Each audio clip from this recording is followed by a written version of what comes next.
ભરૂચના આત્મીય હોલ ખાતે ગુજરાતના રાજ્યપાલ આચાર્ય દેવવ્રતના અધ્યક્ષસ્થાને રાષ્ટ્રના કલ્યાણ તેમજ સનાતન સંસ્કૃતિના ઉત્કર્ષ નિમિત્તે શુક્લ યજુર્વેદ માધ્યમદિન શાખાના ધન પારાયણ અને ગરિમાપૂર્ણ વેદમૂર્તિ સન્માન સમારોહનું આયોજન કરવામાં આવ્યું હતું। આ પ્રસંગે રાજ્યપાલે 19 વર્ષની નાની વયે 200 વર્ષના ઇતિહાસમાં પ્રથમવાર દંડકમ પારાયણ કરનાર વેદમૂર્તિ દેવવ્રત રેખે તથા તેમની સાથેના ધનપાઠી વિદ્વાનો સહિત કુલ 8 જેટલી વેદમૂર્તિઓનું પ્રશસ્તિપત્ર આપી વિશેષ બહુમાન કર્યું હતું। આ પ્રસંગે ઉપસ્થિત સભાને પ્રેરણાદાયી સંબોધન કરતા રાજ્યપાલ આચાર્ય દેવવ્રતે જણાવ્યું હતું કે ભારત દેશ અને અહીંની પરંપરાનું નામ જ વૈદિક સંસ્કૃતિ છે, જેનો ઉદય વેદોમાંથી થયો છે। વેદો અખિલ ધર્મોનું મૂળ છે। સમગ્ર વિશ્વમાં માનવ સભ્યતાનો ઉદ્ગમ અને મનુષ્યને સાચો વ્યક્તિ બનાવવાનું કાર્ય વેદો દ્વારા જ થયું છે। આ સમારોહમાં ભરૂચના ધારાસભ્ય રમેશ મિસ્ત્રી, વાગરાના ધારાસભ્ય અરુણસિંહ રણા, જિલ્લા વિકાસ અધિકારી યોગેશ કાપસે, નિવાસી અધિક કલેક્ટર, પ્રાંત અધિકારી, સિદ્ધિવિનાયક મંદિરના ટ્રસ્ટી જયપાલસિંહ માંગરોલા, વેદમૂર્તિ કરણ રાવલ, નીરજ ખાડી સહિત સિદ્ધિવિનાયક મંદિર પરિવારના સભ્યો, અગ્રણીઓ તેમજ વિશાળ સંખ્યામાં ભરૂચની ધર્મપ્રેમી જનતા અને પ્રબુદ્ધ નાગરિકો ઉપસ્થિત રહ્યા હતા। वेदों की रक्षा के लिए, वेदों के संवर्धन के लिए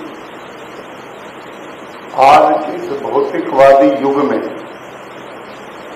जब हम अपनी संस्कृति को भूल से गए हैं और ऐसे विद्वानों का सानिध्य हमें प्राप्त हो, इससे ज्यादा गर्व की बात हम सबके लिए दूसरी हो नहीं सकती।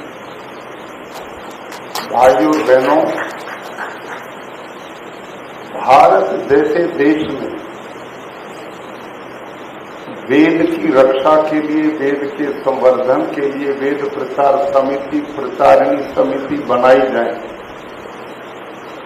आज तो ये खुशी की बात है, लेकिन ये परम दुर्भाग्य की बात है। भारत देश और यहाँ की जो संस्कृति रही उसका तो नाम ही वैदिक संस्कृति है। हमारी जो संस्कृति है उसको वैदिक संस्कृति बोलते हैं, जिसका उत्थान ही वेदों से हुआ है। और आजकल जितने भी ग्रंथों का अध्ययन हम करते हैं वो तो वेदों की शाखाओं के बाद उत्पन्न हुए ग्रंथ हैं। अभी मान्य विद्वान ने जैसे मंच से अपनी बात कही, वेदो अखिलो धर्म मूलम, धर्म का जो मूल है वो तो वेद है, और आज हम वेदों को बिल्कुल भूल गए, पता ही नहीं। हमारे बच्चों से पूछो, स्कूल में जाते आप जाएंगे तो आपको बहुत निराशा हाथ लगेगी। बड़े बड़े पढ़े लिखे लोग जिनको आज की भाषा में बहुत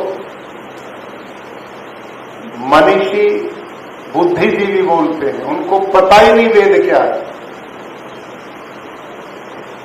जबकि भाइयों और बहनों, इस धरा पर जो मानव सभ्यता है, मेरी बात को ध्यान से सुनना, ये मैं भारत की बात नहीं कर रहा, मानव सभ्यता, समस्त विश्व में मानव सभ्यता का उद्गम जो है और जो मानव बनाने का काम तो वेदों के द्वारा हुआ, उसका आदि स्रोत ही वेद है।